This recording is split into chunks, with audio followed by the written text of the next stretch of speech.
اگر تو گھر سے نکلی تو تجھے طلاق ہے, تو ماموں کے گھر گئی تو تجھے طلاق ہے, تو نے اگر آج کھانا نہیں پکایا تو جاہل لوگ. جب خواتین بتاتی ہیں نا میرے شوہر نے مجھے یہ کہا ہے کہ اگر تو ابھی گھر سے نکلی, یا تو ہوتا ہے نا کوئی کنویں میں چھلانگ لگا رہی ہو وہ خودکشی کی نیت سے, اس میں ڈرانے کے لیے آدمی کہہ دے, یا کوئی خدا نخواستہ کسی مرد کے ساتھ بھاگ رہی ہے, کوئی بندہ آیا ہوا بھگانے کے لیے بائک پہ آ جا, تو بندہ کہتے ہوئے اچھا لگتا ہے اگر تو اس کے ساتھ بیٹھی بائک پہ, چھوٹی چھوٹی باتوں پہ, ماں کے گھر جا رہی ہے میں تجھے روک رہا ہوں ماں کے گھر نہیں جانا, اگر تو گئی تو بھائی ٹھیک ہے آپ جب روک رہے ہیں تو اس کو چاہیے نہیں جائے, لیکن یہ کوئی اتنا بڑا کیس ہے کہ آپ اس پہ طلاق معلق کرنا شروع کر دو. مجھے یاد ہے ایک دفعہ ہم ٹیکسی میں بیٹھے ہوئے تو ہاکس بے کی طرف جا رہے تھے, وہ ٹیکسی والے کو پتہ نہیں تھا ہاکس بے کہاں ہے, وہ نیا نیا آیا ہوگا کراچی میں, وہ چلاتے چلاتے اتنا دور, اس نے کہا آئندہ میں اس علاقے میں آیا تو میری بیوی کو 7 طلاقیں. تو میں نے کہا بھائی کیا جاہلوں والی باتیں کر رہا ہے اللہ کے بندے, ہو سکتا ہے زندگی میں کبھی آنا پڑ جائے, کوئی مسئلہ ہو جائے, کوئی فضول کام. جہالت سے بڑا عیب دنیا میں کوئی نہیں ہے. اپنی ٹھڑک بیوی پہ کیوں نکال رہے ہو یار, کسی کے غصے رشتہ دیا تو اس کو طلاق, دوبارہ ہاکس میں گیا تو یہ جہالت کی باتیں ہیں. تو طلاق کے لفظ کو ڈکشنری سے نکال دو. دھمکیاں دینا یہ اچھے خاندانی ہونے کی علامت نہیں. خاندانی لوگوں کے گھروں میں یہ باتیں نہیں ہوتی. لڑائی جھگڑے سب جگہ ہوتے ہیں, اختلافات بھی ہوتے ہیں, لیکن خاندانی لوگ یہ لفظ بہت آخر میں لے کر آتے ہیں, اور وہ بھی پہلے خاندان کو بٹھا کے مشورے کر کے اس کے بعد جا کے. ایک صاحب کی بیٹی کے لیے ایک بندے, میں نے اپنی زندگی میں جو پہلا فتویٰ لکھا نا سن 2000 میں, وہاں اس وقت میں نے فتوے لکھنا شروع کیے, تو جو پورے ملک میں ڈاک آتی ہے وہ پھر اس کے جوابات لکھے جاتے ہیں. تو پہلا فتویٰ یہ تھا کہ ایک صاحب نے کہا میری بیٹی کا رشتہ مانگا ہے فلاں نے, میں نے کہا اگر میں نے اپنی بیٹی کا رشتہ تجھے دے دیا تو میری بیوی کو طلاق. ارے تو ویسے ہی منع کر دے یار, کیا آپ مجھے بالکل بھی پسند, وہ سن لیں دوبارہ, بالکل بھی پسند نہیں آئے والا آپ ویسے ہی کہہ دو کہ بھائی آپ مجھے بالکل بھی پسند نہیں آئے, کیا آپ چھوڑو بس, وہ وہاں چلا جاتا ہے دماغ پہ, بالکل بھی پسند نہیں آیا آپ مجھے, یہ کہہ دیتے ہیں نا آپ اس کو. وہ نئے نئے لوگ آئے ہوئے ہیں, سنانے دیں یار تھوڑا سا. ایک بندہ کسی کے گھر گیا رشتہ لینے کے لیے نا, تو لڑکی والوں نے انکار کر دیا, نہیں آئے ہوں گے پسند ان کو. لڑکا گھر چلا گیا, لڑکی نے کے ابا نے فون کیا لڑکے کو, لڑکا تھوڑا خوش کہ یار دوبارہ رابطہ کر رہے ہیں, شاید کوئی امید ہو گئی ہو. جی انکل فرمائیے. بیٹا میں نے آپ کو یہ بتانا تھا کہ آپ مجھے بالکل بھی پسند نہیں آئے. اس نے کہا ٹھیک ہے انکل, وہ تو آپ نے اسی وقت انکار کر دیا تھا, لیکن بیٹا میں ذرا ڈیفائن کرنا چاہ رہا تھا اس کو. ہو سکتا ہے آپ کسی کنفیوژن میں ہو کہ میں نے انکار کیوں کیا, کچھ خوبی ہوگی آپ کے اندر, کچھ خامیاں ہوں گی, تو کچھ خامیاں دیکھ کر خوبیاں, وہ خامیاں زیادہ, تو ایسا نہیں ہے. اصل وجہ ہے کہ آپ مجھے بالکل بھی پسند, کہیں سے بھی پسند نہیں آئے, نہ بات کا اسٹائل, نہ کھانے کا اسٹائل, نہ آپ کی پرسنالٹی, نہ آپ کی تنخواہ, نہ آپ کا خاندان. اور بیچارہ وہ غصہ آنے لگا, اس کو کہہ رہے ٹھیک ہے انکل کوئی بات نہیں, انکار کر دیا, لیکن بیٹا میں آپ کو پھر بتا دوں کہ آپ مجھے کہیں سے بھی پسند نہیں آئے. اس نے کہا چلے میری وائف سے بھی بات کر لیں. تو اب اس کو تھوڑی امید ہو گئی شاید یار وہ کوئی پازیٹیو بات کریں نا. فون اٹھایا, جی بیٹا, جی آنٹی فرمائیے کیا. بیٹا میں یہ بتانا چاہ رہی تھی کہ مجھے بھی آپ بالکل پسند نہیں ہے, کہیں آپ یہ سمجھیں کہ میرے شوہر کو نہ آئے اور مجھے آ گئے ہوں, تو میں آپ کو اس کنفیوژن میں رکھنا نہیں چاہتی. مجھے بھی آپ بالکل پسند نہیں آئے. پھر بچی سے بھی بات کرا دی کہ مجھے بھی پسند نہیں آئے, تو وہ پھر گالیاں دینا شروع کی اس نے. وہ میں عرض کر رہا تھا کہ غلطی سے پہلے, کیونکہ بہت لوگ دے دیتے ہیں یہ کام کر لیتے ہیں, تو دیکھو غلطی سے پہلے کے اصول کچھ اور غلطی کے بعد کے اصول کچھ. پہلے تو اصول یہ ہے کہ غلط ہے یہ طریقہ, اسلام نے پابندی لگائی ہے. طلاق معلق کر دینا, یوں کیا تو اپنی ٹھڑک بیوی پہ کیوں نکال رہے ہو یار, کسی کے غصے رشتہ دیا تو اس کو طلاق, دوبارہ ہاکس میں گیا تو یہ جہالت کی باتیں ہیں. تو طلاق کے لفظ کو ڈکشنری سے نکال دو. دھمکیاں دینا یہ اچھے خاندانی ہونے کی علامت نہیں. خاندانی لوگوں کے گھروں میں یہ باتیں نہیں ہوتی. لڑائی جھگڑے سب جگہ ہوتے ہیں, اختلافات بھی ہوتے ہیں, لیکن خاندانی لوگ یہ لفظ بہت آخر میں لے کر آتے ہیں, اور وہ بھی پہلے خاندان کو بٹھا کے مشورے کر کے اس کے بعد جا کے. تو اصول تو یہ ہے. لیکن جب غلطی ہو جائے تو اسلام کیا کہتا ہے؟ کتنا زبردست اصول بیان کیا کہ توبہ استغفار کرو. کیا کرو؟ توبہ استغفار. اور اب جب ایک دفعہ توبہ استغفار کر لی تو اسلام کہتا ہے اب تسلی اسی میں ہے کہ سمجھو جو ہوا اسی میں خیر تھی. یہاں تک فقہاء نے لکھا ہے کہ آپ سے اگر کوئی گناہ ہو گیا, آپ نے اللہ سے گڑ گڑا کے توبہ کر لی تو اللہ نے گناہ معاف کر دیا نا. اللہ تو کہتا ہے تائب من الذنب کمن لا ذنب لہ, جس نے گناہ سے توبہ کی ایسے جیسے گناہ کیا ہی نہیں اس نے, پکی توبہ, ختم. اب بار بار اگر شیطان آپ کو پریشان کرتا ہے نا کہ یار نہیں یہ تم نے کیا تھا تم غلط ہو, تو شیطان کو, کیونکہ اب شیطان پریشان کرے گا نا تو آپ کا پھر عبادت میں دل نہیں لگے گا. کیونکہ جب آدمی اپنے آپ کو سمجھتا ہے میں بندہ ہی غلط ہوں, تو پھر وہ کسی نیکی کی طرف اس کو موٹیویشن نیکی کی جب ملتی ہے جب انسان کو اس کی صلاحیتوں کو کہ بھائی تم یہ کر سکتے ہو, تم ایک اچھے انسان ہو, معاشرے کے تم بھی اچھے بن سکتے ہو. بعض دفعہ ماں باپ اپنے بچے کو بار بار ٹارچر کرتے, تو ہے ہی سالہ شکل سے ایسا لگتا ہے, تو کچھ بھی نہیں کر سکتا, دیکھنا, تو بچہ واقعی کسی کام کا نہیں نکلتا ہے. بعض دفعہ ابا نا اپنے بچے کو صبح و شام تانے ہی دے رہے ہوتے ہیں, ماں کے سامنے کہہ رہے ہوتے ہیں میں بتا دوں یہ دنیا میں کچھ نہیں کر سکتا. ہوتا ہے نا, میں بتا دوں, میں تمہیں بتا رہا ہوں, یہ مجھے اس سے کوئی امیدیں نہیں ہیں. تو بچہ جب یہ سنتا ہے تو آہستہ آہستہ وہ کہتے ہیں ہم ہیں ہی دنیا میں خام خواہ میں پیدا ہو گئے. تو واقعی اس کو, بچے کو بھائی تھوڑی حوصلہ افزائی بھی کرنی پڑتی ہے کہ بیٹا یہ غلطی تم سے ہوئی ہے, لیکن انشاءاللہ مجھے تم سے امیدیں بہت ہیں. بہت اس سے انسان کو حوصلہ ملتا ہے, تو اس کی خوبیوں کو ہائی لائٹ بھی تو کرنا چاہیے. تو اب جب گناہ ہو گیا, توبہ بھی کر لیا آپ نے, ندامت بھی ہو گئی, اللہ کہتا ہے میں نے کیا کر دیا, معاف. لیکن بعض لوگوں کو تقوی کا ہیضہ بھی ہوتا ہے. تقوی تو اچھی چیز ہے, لیکن تقوی کا ہیضہ صحت کے لیے بہت نقصان دہ.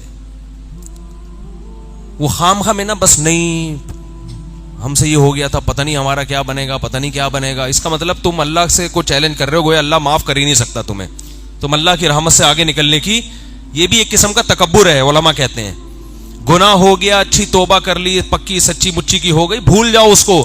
پھر بھی اگر شیطان بار بار اس کے وسوسے ڈال رہا ہے تو علماء کہتے ہیں پھر انسان کو یہ سوچنا چاہیے بھائی مقدر میں ایسا ہی لکھا ہوا تھا, یہ تو ہو کے رہنا تھا بس.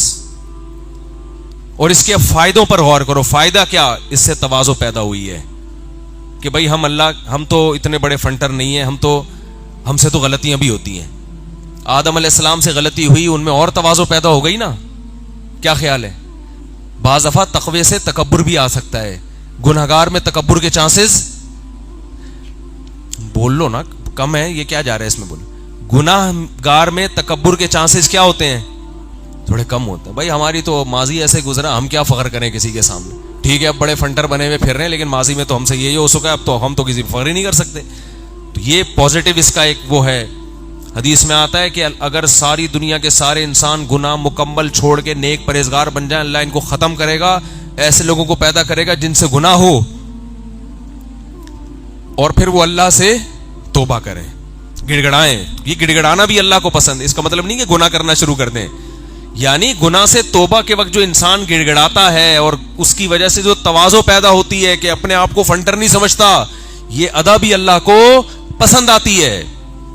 تو اب دیکھو شریعت نے گناہ سے پہلے حکم دیا کہ بچو, ہو گیا تو پھر اس کے حکام چینج ہے. بالکل ایسے جیسے آپ کو حکم ہے کہ آپ اپنے آپ کو زخمی نہ کریں, زخمی ہو گئے تو پھر علاج کریں اس کا, مایوس نہ ہو کہ یہ زخم ٹھیک ہی نہیں ہو سکتا. تو اسی طرح خوب سمجھ لو کہ جو لوگ اس طرح کر لیتے ہیں نا, دھڑ دھڑ دھڑ طلاقیں نکال دیں, تو پہلے تو ان کو سمجھایا جائے گا یہ عمل غلط ہے, لیکن اب ہو گیا ہے تو اسی توبہ استغفار کرے انسان, اور اسی میں کیا سمجھے, خیر. اسی میں کیا ہوگی, قرآن کہہ رہا ہے بہت سی چیزوں کو تم ناپسند کرتے ہو مگر اس میں تمہارے لیے خیر ہوتی ہے, بہت سی چیزوں کو تم پسند کرتے ہو مگر اس میں تمہارے لیے خیر نہیں ہوتی. تو اب طلاقیں دینے کے بعد فتویٰ لے کے بیوی کو رکھوانا اس میں آپ کو بظاہر خیر نظر آ رہی ہے، لیکن سمجھ لو اس خیر میں بہت بڑا شر چھپا ہوا ہے، کیونکہ یہاں شریعت کے حکم کو توڑا جا رہا ہے۔ تو اب اگر آپ نے شریعت کے حکم کو فالو کیا تو عین ممکن ہے جو گناہ آپ سے ہوا ہے اللہ اس گناہ کی اس حکم کی برکت سے تلافی کر دے۔ اللہ کہے کہ یہ نادم ہے طلاقیں دینے کے بعد، لیکن یہ اسلام کے حکم کو فالو کر رہا ہے، بیوی اس کو محبوب ہے، بچے محبوب ہیں، لیکن اللہ کی خاطر یہ جدائی اختیار کر رہا ہے، تو عین ممکن ہے شریعت کے اس حکم کو فالو کرنے میں اللہ آپ کے لیے بہت ساری خیریں ڈال دے، اسی میں خیر کر دے اللہ تعالیٰ۔ یہ خیر اور شر تو اللہ کے ہاتھ میں ہے نا۔ تو جو گناہ اس سے ہوا تھا اس کی سزا بھی ملے گی اور اس کی انشاءاللہ تلافی بھی ہوگی۔ اور قرآن کہہ رہا ہے وَإِن يَتَفَرَّقَا يُغْنِ اللَّهُ كُلًّا مِّن سَعَتِهِ، اللہ دونوں کو غنی کر دے گا، اس کے لیے بھی انتظام کر دے گا، آپ کے لیے بھی انتظام کر دے گا۔ تو جو کام ہو جائے پھر اس میں شریعت کا حکم یہ ہے کہ سمجھو کہ اسی میں کیا تھی، خیر تھی۔ خام خام میں پھر رشتہ دار زبردستی جوڑنے کی کوشش کر رہے ہو اور ان کو زیادہ لتاڑا بھی نہ کرو۔ اب ایک آدمی نے اس طرح کر دیا، طلاقیں نکال دیں، پہلے تو روکو ہو گئی ہیں، تو اب اتنا نہیں بھڑکاؤ ان کو ایک دوسرے کے بارے میں، یہ کیا کیا تم نے، اور بھائی اسی میں خیر ہوگی، کوئی بات نہیں، محبت سے نہیں رہ سکتے تھے، اب کوئی مسئلہ نہیں ہے۔